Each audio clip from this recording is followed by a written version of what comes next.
بسم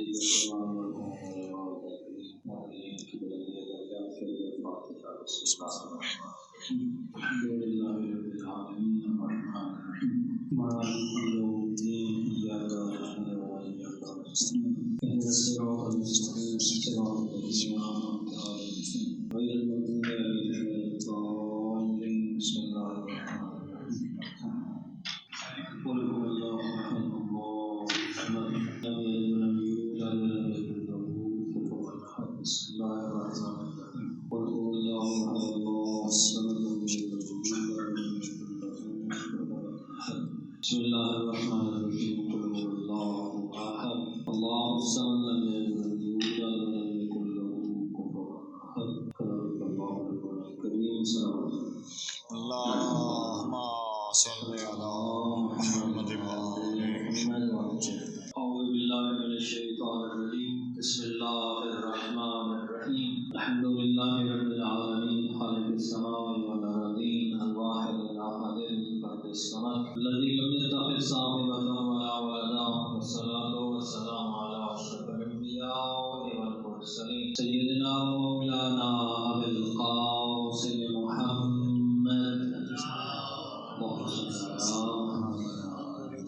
وعلى آله الطيبين الطاهرين المعصومين الذين أظهر الله عنهم الرجس وطهرهم تطهيرا اللهم صل على محمد وآل محمد الرحمة على محبيهم ومواليهم واللعنة على أعدائهم من يوم عداوتهم إلى يوم الدين أما بعد فقد قال رسول الله صلى الله عليه وآله وسلم فاطمة بضعة مني فمن أذاها ومن أذاني دعا ہے بارگاہ رب العزت سے وہ تمام مومنین کی عبادات و اطاعت کو اپنی بارگاہ میں منظور و قبول فرمائے. پروردگار عالم رحمت محمد و آل محمد مومنین کو باہمی اتفاق و اتحاد عطا فرمائے. مریض مومنین و مومنات بالخصوص مریضوں کے لیے خصوصی دعا کا کہا گیا ہے. پروردگار عالم سب کا بیماری کربلا کا سب کو شفا عطا فرما. پریشان حال مومنین کی پریشانیاں دور فرما. امام زمان کا جلد از جلد ظہور فرما. اللہم صل علی محمد وآل محمد. دین مبین اسلام میں جو اہمیت پیغمبر کی شخصیت کو حاصل ہے وہ کسی اور کو حاصل نہیں ہو سکتی، کیونکہ ہم تک خدا کے دین پہنچنے کا بنیادی ذریعہ وسیلہ میڈیم پیغمبر کی ذات ہے، اور پیغمبر کی وسیلے سے ہی ہمارا خدا ہم متعال سے رابطہ اور ارتباط قائم ہوتا ہے. تو پیغمبر کی زبان سے نکلا ہوا ہر لفظ ہمارے لیے حجت ہے اور ہماری زندگی کے لیے بشر راہ ہے. اور پیغمبر نے اپنی زندگی میں مختلف حوالوں سے ہر زندگی کے ہر پہلو پر گفتگو فرمائی. جہاں پیغمبر نے اپنی زبان مبارک سے کچھ باتیں ہم تک پہنچائی ہیں، وہاں بہت ساری چیزیں اپنے عمل کے ذریعے بھی ہم تک پہنچائی. علماء کرام کا کہنا ہے کہ پیغمبر کی جب سنت کی بات کی جاتی ہے تو پیغمبر کی سنت سے مراد صرف وہ الفاظ نہیں جو پیغمبر کی زبان سے ادا ہوں، بلکہ پیغمبر کا عمل، پیغمبر کا فعل، ان کے قول کے ساتھ ساتھ ان کا فعل بھی ہمارے لیے ہوتے ہیں. کہ صرف قول اور فعل نہیں، بلکہ پیغمبر اگر کسی مقام پر خاموش رہتے، کسی مقام پر ان کے لیے خاموش رہنا، جبکہ پیغمبر وہاں پہ بول سکتے تھے، بات کر سکتے تھے، کسی کام سے روک سکتے تھے یا کچھ بتا سکتے تھے، کسی عمل پر ان کا خاموش رہنا ان کی رضامندی کی دلیل.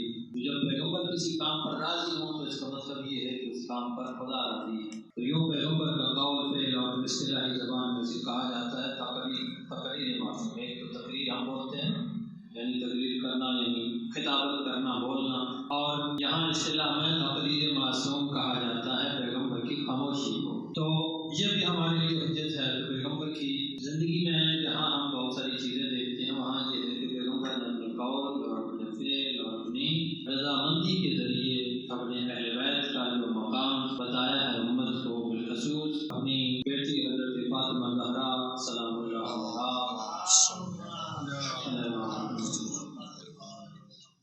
کا جو مقام اور جو مرتبہ بتایا ہے، ہمیں امت تک پہنچانے کی جو کوشش کی ہے، وہ بھی مشعل راہ بھی ہے اور اس کی معرفت ہمارے لیے ضروری بھی ہے۔ مقام حضرت سیدہ پر یوں تو بہت سی گفتگو ہوتی ہے مختلف پہلوؤں سے، علماء، اکابرین، شعراء اپنے اپنے انداز سے اس پہ بات کرتے ہیں، گفتگو کرتے ہیں، لیکن جو فرامین پیغمبر کی زبان سے ادا ہوئے ہیں اور اہل سنت کی کتب کے ذریعے ہم تک پہنچے ہیں، ان فرامین سے بھی آشنائی ضروری ہے تاکہ یہ واضح ہو سکے کہ بی بی سیدہ کے جو فضائل ہیں، جو مقامات ہیں، جو مرتبہ ہے ان کا، وہ صرف اہل تشیع کے نزدیک نہیں بلکہ اہل سنت کے بھی جو انصاف پسند لوگ ہیں، جو اپنی کتب روایت سے، جو احادیث کی کتب سے مربوط رہتے ہیں، ان کے نزدیک بھی جناب سیدہ کا مقام بہت عظیم اور بلند مرتبہ ہے۔ اور اس کا اندازہ اس وقت ہو سکتا ہے کہ جب ہم کتب روایت کو دیکھتے ہیں، احادیث کی کتابوں کو دیکھتے ہیں کہ جن احادیث کی کتابوں میں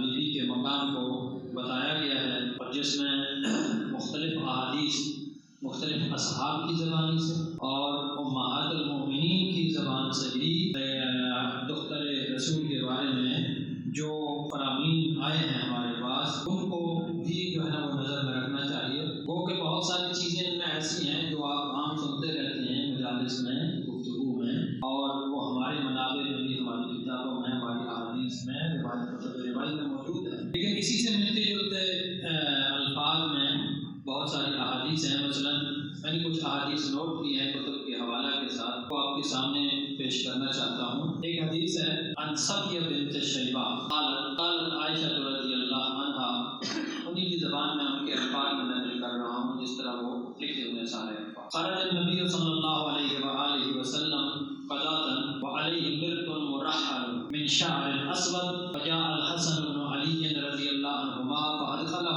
ثم جاء الحسین رضی اللہ عنہ فدخل معه ثم جاءت فاطمة رضی اللہ عنہا فادخلها ثم جاء علی رضی اللہ عنہ فادخلہ ثم قال انما يريد الله ليذهب عنكم الرجس اهل البيت ويطهركم تطهيرا۔ اللهم صل على محمد۔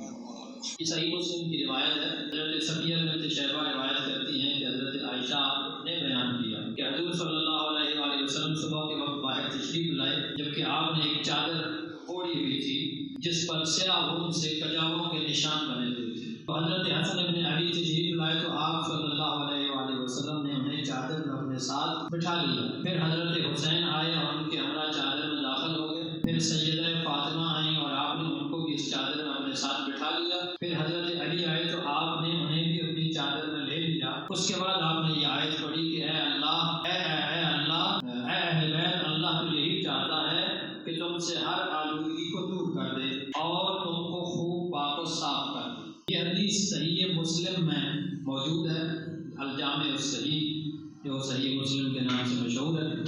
کتاب باب کیا ہے؟ کتاب فضائل الصحابہ۔ یہ جو بڑی کتابیں ہوتی ہیں یہ بسا اوقات چھوٹے چھوٹے حصوں پر مشتمل ہوتی ہیں، ان حصوں کو بھی کتاب کہا جاتا ہے۔ کتاب کے اندر، ہر کتاب کے اندر پھر مختلف باب ہوتے ہیں، بابوں کے اندر پھر احادیث الگ الگ موجود ہوتی ہیں۔ جیسے اس میں صحیح مسلم میں یہ جو روایت ہے، یہ اس کا کتاب کا عنوان ہے فضائل الصحابہ اور باب کا عنوان ہے فضائل اہل بیت النبی۔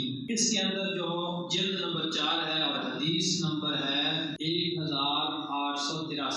باب نمبر اور حدیث نمبر بھی نوٹ کرنا چاہیے، یاد رکھنا چاہیے۔ البتہ ایک وضاحت کر دوں کہ بعض اوقات ہوتا یہ ہے کہ باب نمبر یا باب البتہ وہی ہوتا ہے جو حدیث نمبر ہوتا ہے یا صفحہ نمبر ہوتا ہے، وہ جب کتابوں کے مختلف پرنٹ ہوتے ہیں تو مختلف پرنٹس میں بسا اوقات چینج ہو جاتا ہے، تھوڑا بہت صفحات تو خاص طور پر زیادہ ان میں تبدیلی آ جاتی ہے، صفحات میں فرق ہو جاتا ہے۔ احادیث میں بہت کم فرق ہوتا ہے، احادیث کا جو نمبر لگا ہوگا تقریباً وہی رہتا ہے، لیکن اس میں بھی تھوڑا بہت امکان ہوتا ہے۔ لیکن باب کے جو عناوین ہیں تقریباً وہی رہتے ہیں، تو باب کا عنوان اگر انسان کو یاد رہے تو اس باب کے اندر بندہ اس حدیث کو ڈھونڈ سکتا ہے۔ یہی حدیث مصنف ابن ابی شیبہ میں بھی ہے، جلد نمبر 6 صفحہ 370 میں، وہاں پہ حدیث کا نمبر ہے 36102، اور احمد بن حنبل نے فضائل الصحابہ میں لکھا ہے، جلد نمبر 2 صفحہ 672 ہے، حدیث کا نمبر ہے 1149۔ یہی حدیث حاکم نے کتاب المستدرک علی الصحیحین، حاکم نیشابوری اہل سنت کے بڑے مشہور اور بڑے عالم گزرے ہیں، ان کی کتاب المستدرک علی الصحیحین، یہ کتاب درواقی انہوں نے جو صحیح بخاری اور صحیح مسلم لکھی گئی تھی، ان کتابوں کے اندر جو احادیث وہ نہیں لائے مصنفین، اور مصنفین کے بیان کردہ معیار کے مطابق بنتی تھی۔ یعنی چونکہ ہر کتاب کی یہ حدیثی کتابیں ہوتی ہیں کہ ایک طریقہ یہ ہوتا ہے کہ حدیث کی ابتدا میں، یہ مقدمے میں، تمہید میں اپنا معیار لکھ دیتے ہیں کہ ہم نے فلاں فلاں معیار کے تحت فلاں راویوں کو صحیح قرار دیا ہے، اور ہمارے نزدیک فلاں فلاں راوی مستند ہے، اور ان سے ہم نے یہ حدیثیں لی ہیں۔ اپنے مشائخ کا یعنی اساتذہ کا بھی ذکر کر دیتے ہیں، اور اپنی جو اسانید ہوتی ہیں ان کا بھی ذکر کر دیتے ہیں۔ تو جو اس صحیح بخاری اور صحیح مسلم کے معیار پر پورا اترنے والی احادیث تھیں اور ان کتابوں کے اندر نہیں آئیں، ان احادیث کو اکٹھا کیا ہے حاکم نشابوری نے۔ اس کا نام المستدرک علی الصحیح ہے۔ اس کی جلد نمبر 3 صفحہ 169، حدیث نمبر 4707۔ اسی طرح بیہقی نے کتاب السنن الکبریٰ میں اور طبری نے جامع البیان میں یہی جو ہے نا وہ حدیث پوری نقل کی ہے کہ جس کو ہم حدیث اختصار کے عنوان سے پڑھتے ہیں، یہ اس کا مختصر ورژن ہے جو اس کتاب میں موجود ہے، لیکن مفہوم سارا وہی ہے، مفاد سارا وہی ہے کہ پیغمبر نے ان 5 حضرات کو اپنی چادر کے نیچے اکٹھا کیا اور اس کے بعد فرمایا کہ اللہ یہی میرے اہل بیت ہیں۔ تو اس طرح یہ معلوم ہوتا ہے کہ پیغمبر کے نزدیک آپ کا ان کا مقام جو ہے وہ کیا ہے۔ اسی طرح ایک اور حدیث انس بن مالک سے مروی ہے، انس بن مالک رضی اللہ عنہ ان رسول اللہ صلی اللہ علیہ وآلہ وسلم کان یمر بباب فاطمہ 6 اشہر اذا خرج الى صلاة الفجر یقول الصلاة یا اہل بیت انما یرید اللہ لیذہب عنکم الرجس اہل البیت ویطہرکم تطہیرا۔ تو یہ انس بن مالک پیغمبر کے خدمت گزار بھی رہے ہیں، صحابی بھی ہیں۔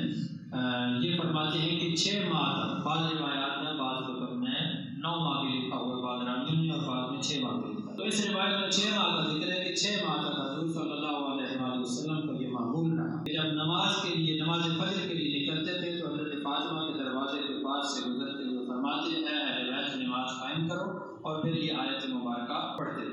یہ حدیث ترمذی نے اپنی کتاب سنن میں، السنن الکبریٰ میں لکھی ہے۔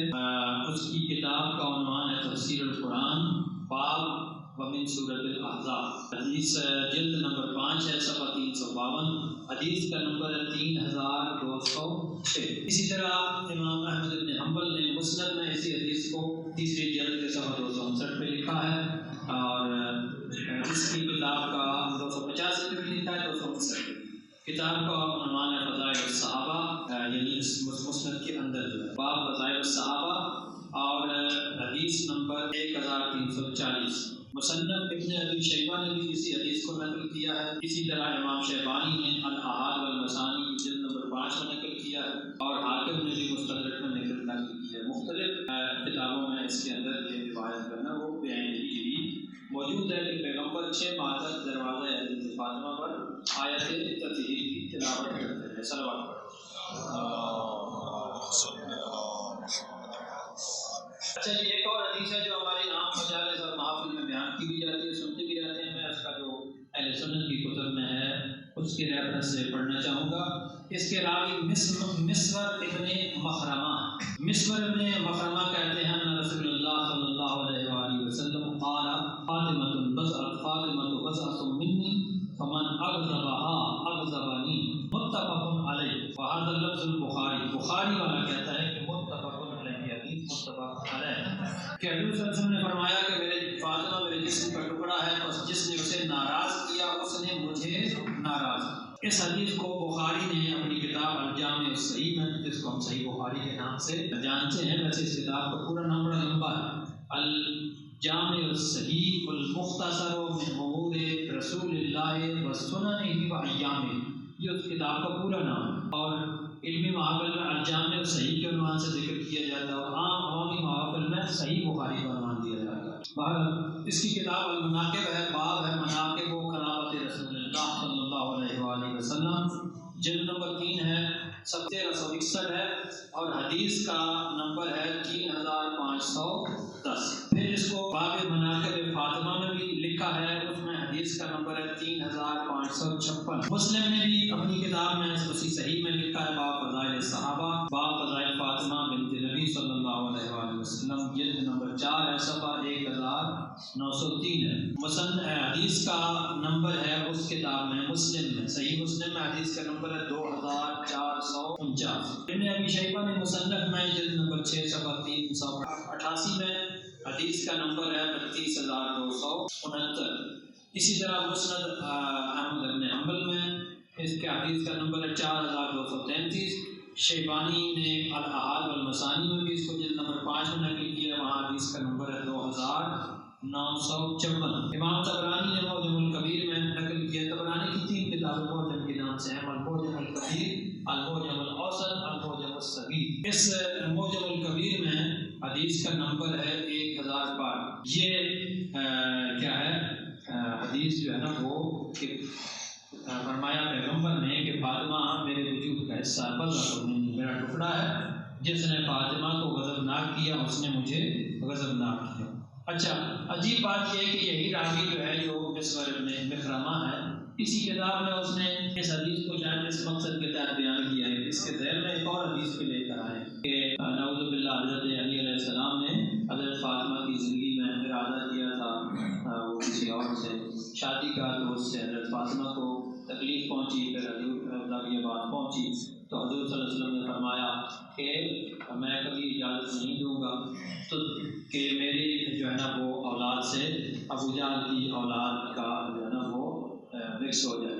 تو سوچنے کی بات ہے کہ پیغمبر نے خود بھی تو حضرت ام حبیبہ سے شادی کی تھی، وہ بیٹی تھی سفیان کی. تو اگر کسی مشرک کی اولاد مومن ہو جائے تو پھر اس کے ساتھ شرعی طور پر تو کوئی ممانعت نہیں ہے. بہرحال اس حدیث کی سند پر کئی لوگوں نے اشکال بھی کیا ہے، اہل سنت کے ہاں بھی، اور یہ مشکل موجود ہے. لیکن بات یہ ہے کہ بہرحال اس میں کوئی بھی ایسا کو حوالہ نہیں دے سکے جس سے یہ ثابت کر سکیں کہ واقعہ حضرت علی کی شادی، یقیناً شادی حضرت فاطمہ کی زندگی میں حضرت علی کی کوئی اور شادی نہیں. تو پھر جنہوں نے واقعہ حضرت فاطمہ زہرا کو اذیت پہنچائی ان کا پھر ذکر کرنے سے کیوں مسائل بنتے ہیں یا کیوں مشکلات ہوتی ہیں کہ جب یہ حدیث مسلمہ طور پر موجود ہے کہ جس نے حضرت فاطمہ کو راضی رکھا اس نے گویا پیغمبر فرماتے ہیں کہ مجھے راضی رکھا، جس نے مجھے راضی رکھا اس سے اللہ راضی ہوا. تو گویا حضرت فاطمہ کی رضا کیا ہے؟ اللہ کی رضا ہے بالواسطہ طور پر. اور یہاں پر کہہ رہے ہیں کہ جس نے فاطمہ کو غضبناک کیا اس نے مجھے غضبناک کیا. تو کیا پیغمبر کا غضب کیا ہے بغیر کسی وجہ کے ہو سکتا ہے؟ یقیناً ایسا نہیں ہے. پیغمبر کسی ایسی چیز پر ناراض نہیں ہو سکتے کہ جو اللہ کے نزدیک پسندیدہ ہو. پیغمبر کی ناراضگی انہی چیزوں پر ہو سکتی ہے جو اللہ کے نزدیک ناپسندیدہ چیز ہے. کہ پیغمبر اللہ کے نبی ہیں اور معصوم ہستی ہیں، ان کی زبان سے نکلے ہوئے الفاظ ہمارے لیے حجت کا درجہ رکھتے ہیں. ان کے الفاظ، ان کا قول، ان کا عمل، ان کا فعل، ہر چیز ہمارے لیے حجت ہے. ان کی خاموشی بھی ہمارے لیے حجت ہے. تو پھر یہ کیسے ممکن ہے کہ پیغمبر کوئی ایسی بات کرے کہ جو خود نعوذ باللہ خدا کی طرف سے نہ ہو؟ تو اس کا مطلب یہ ہوا کہ جب پیغمبر نے یہ کہہ دیا کہ جو فاطمہ کو ناراض کرے گا اس نے مجھے ناراض کیا، تو اب اگر یہی بات کوئی بندہ خطیب ممبر پہ جا کے بیان کر دیتا ہے تو اس کے اوپر ایف آئی آر درج ہونی شروع ہو جاتی ہیں، مشکلات بننا شروع ہو جاتی ہیں.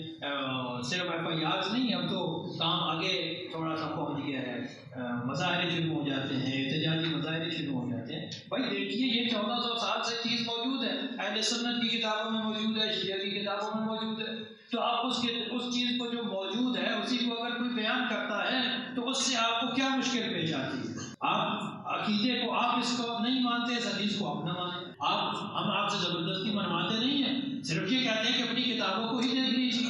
کسی بخاری کے اندر لکھا ہوا ہے کہ لوگ آ گئے تھے دروازہ حضرت فاطمہ زہرا پہ اور وہاں جا کے آپ لے کر آئے اور دھمکی دی کہ ہم یہ دروازہ گرا دیں گے، توڑ ڈالیں گے دروازہ، اور دروازہ توڑ کے اندر داخل ہوتے ہیں. توڑنے کا ذکر آگے ہماری شیعہ کتب میں موجود ہے اور بہت ساری دیگر اہل سنت میں کتب میں بھی موجود ہے.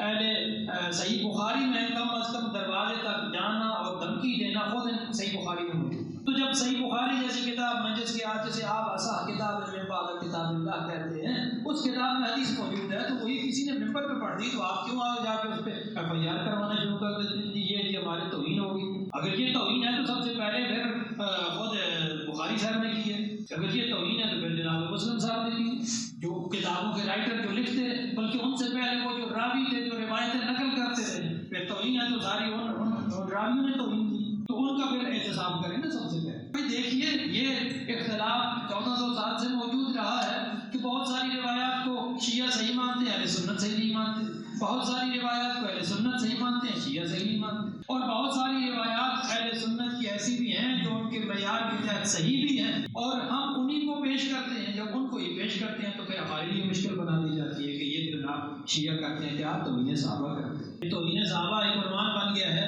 کہ اس کے ذریعے سے حقائق کو چھپا لیا جائے، حقائق کو بیان نہ کیا جائے۔ اگر یہ کیسے ممکن ہے کہ آپ حقائق کو چھپائیں گے؟ کب تک آپ حقائق کو چھپائیں؟ مقدس شخصیات کی بھی تقدیس کا ایک درجہ ہوتا ہے، جو معصوم ہستیاں ہیں، انبیاء ہیں، ائمہ ہیں، ان کا جو مقام ہے وہ عام لوگوں کا نہیں ہوتا۔ صحابہ قابل احترام ہیں لیکن صحابہ کا مقام معصومیت کا تو نہیں، وہ معصوم تو نہیں ہے۔ باقی جس طرح انبیاء معصوم ہیں وہ درجہ تو ان کا نہیں ہے، لہذا ہو سکتا ہے ان سے کوئی غلطی ہوئی ہو، تو اس بات پہ ذرا سی بات پہ مسائل بنا دیے جاتے ہیں اور لوگوں کو الجھایا جاتا ہے۔ ابھی چند دن پہلے بھی ادھر چودھری شاہ کے گاؤں میں یہ مسئلہ بنا تھا، اس کو پھر شیعہ رابر کمیٹی کو ایکشن لینا پڑا۔ تو یہ تصور ان کے یہاں قائم ہے کہ بس ان کے بارے میں کوئی بات نہ کی جائے، ٹھیک ہے کوئی بات نہ کی جائے۔ ایک بات یہاں یہ بھی کہنا چاہتا ہوں اپنے لوگوں سے بھی کہ خاص طور پر جو لوگ ممبر پہ آتے ہیں، جو ممبر پہ گفتگو کرتے ہیں تو گفتگو کرتے ہوئے اپنی زبان کو مہذب رکھنا چاہیے۔ مہذب الفاظ میں کی گفتگو کا اثر زیادہ ہوتا ہے۔ کسی کے بارے میں کہ کوئی برا لفظ نہیں کہنا چاہیے۔ قرآن نے تو ہمیں یہاں تک کہا ہے کہ آپ جو خدا کے شریک بناتے ہیں، بتوں کو جن کو پوجتے ہیں، دیوی دیوتاؤں کو پوجتے ہیں، ان کو بھی برا بلا مت کہو، کیونکہ پھر یہ تمہارے سچے خدا کو برا بلا کہیں گے۔ تو الفاظ کا انتخاب جو ہے نا وہ سوچ سمجھ کر کرنا چاہیے۔ الفاظ جو ہے وہ ایسے استعمال نہ کریں کہ جس سے اگلے کو تکلیف ہو یا اذیت ہو۔ کسی کو گالی دینا، سب کو شتم کرنا، یہ نہ اہل بیت کا شیبہ ہے اور نہ اہل بیت کے پیروکاروں کا شیبہ ہے۔ لیکن حقائق کو چھپایا نہیں جا سکتا۔ یہ ممکن نہیں ہے کہ آپ کہیں کہ آپ شیعہ جناب حقائق کی بیان نہ کریں۔ اگر کیسے ممکن ہے؟ شیعہ نے تو اہل بیت کی مظلومیت کو بیان کرنا ہے، تو جب اہل بیت کی مظلومیت کو بیان کرنا ہے تو پھر ان کا ذکر بھی آئے گا کہ جنہوں نے ظلم کیا۔ جب ظلم نہ کیا ہوتا تو پھر تو ہم اپنی طرف سے خدا نخواستہ بنا رہے ہوتے تو پھر تو ہم مجرم۔ لیکن جب وہ ساری چیزیں موجود ہیں، تاریخ کی کتب میں موجود ہیں، احادیث کی کتب میں موجود ہیں، یہ سامنے سب کچھ چیزیں موجود ہیں، تو اس کے باوجود پھر یہ رکاوٹ، یہ پابندی جو ہے وہ سمجھ سے بالاتر ہے۔ صلوات پڑھ لیجیے گا۔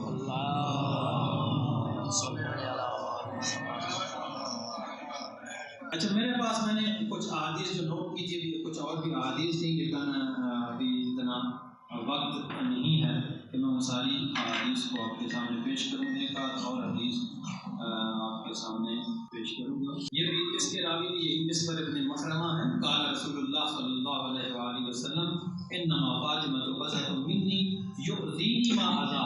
اس کے الفاظ تھے جس نے فاطمہ کو غضبناک کیا، من ابغضھا فقد اغضبنی، اور اس کے الفاظ ہیں یؤذینی ما اذا، جو چیز اذیت فاطمہ کے لیے باعث اذیت ہے وہ میرے لیے باعث اذیت ہے۔